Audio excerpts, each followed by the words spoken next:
Well, I just got word that a good friend of mine is in the hospital with liver failure.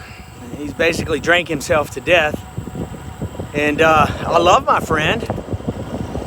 And, you know, life is a balance. It's when you yin, you have to yang.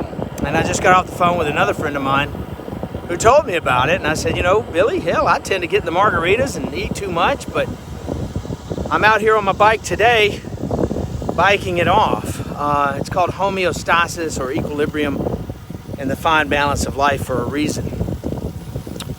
When you yin, you have to yang. Unfortunately, a lot of people just yin and they don't yang, and they want an easy way out, sit in front of a television in the air condition, eat what they want, drink what they want, and pop pills until, well, it's too late. So I don't know what to tell Americans. I'm blown away at the medical tyranny that we're living under right now. You know, when I went to nursing school, they offered you these inoculations. In fact, I took the hepatitis B series twice in my life and have never converted with antigens towards Hep D, according to titer. So, you know, not one inoculation is okay for all. That's why it should all be informed consent and an individual's choice, not fascist corporate government where the government is in bed with the corporations. I mean, come on, y'all. Blowing me away. You know, to each his own, but it's that individual's responsibility to take care of their health and to find that balance. But let me tell you, there's more to health than a shoebox full of pills and an arm full of shots and puffers and refrigerated medicines and yada, yada, yada.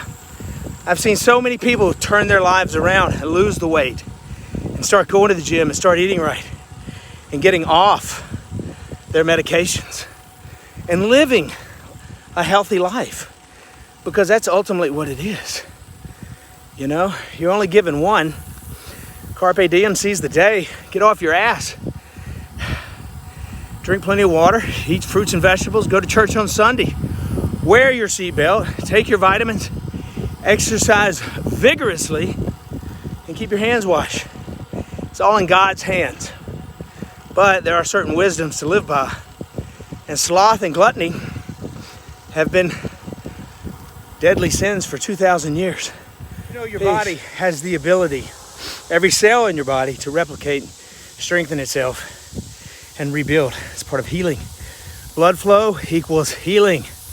Blood flow equals nutrients. Blood flow equals oxygen. And these are required for a healthy body as well as an immune system.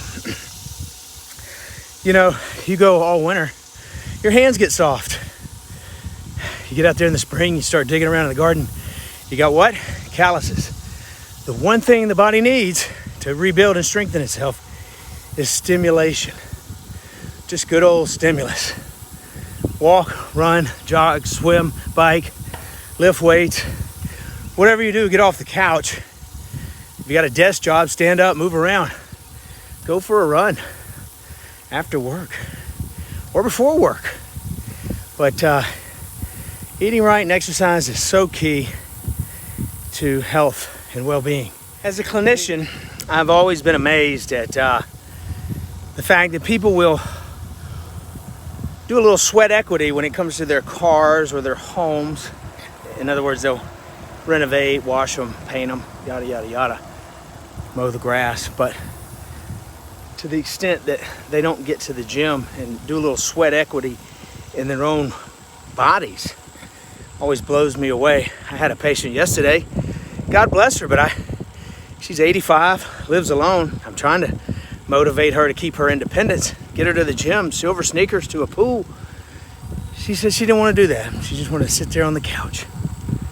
And, you know, you can lead a horse to water, but you can't make them drink. Americans are free to smoke as much as they want, eat as much as they want, drink as much as they want, cola, junk food, the works.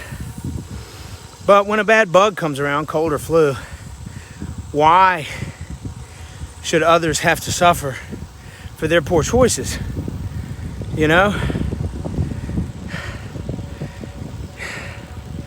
Why should my liberty be taken from me because I allowed you to have your liberty to live and eat and drink and be merry? It just blows my mind. Again, if you can't climb 5 flights of stairs, how on earth are you going to battle a bad cold or flu or pneumonia? The fact of the matter, you're not.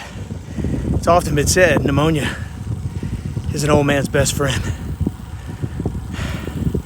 But you got to keep going and going and going until that very last day.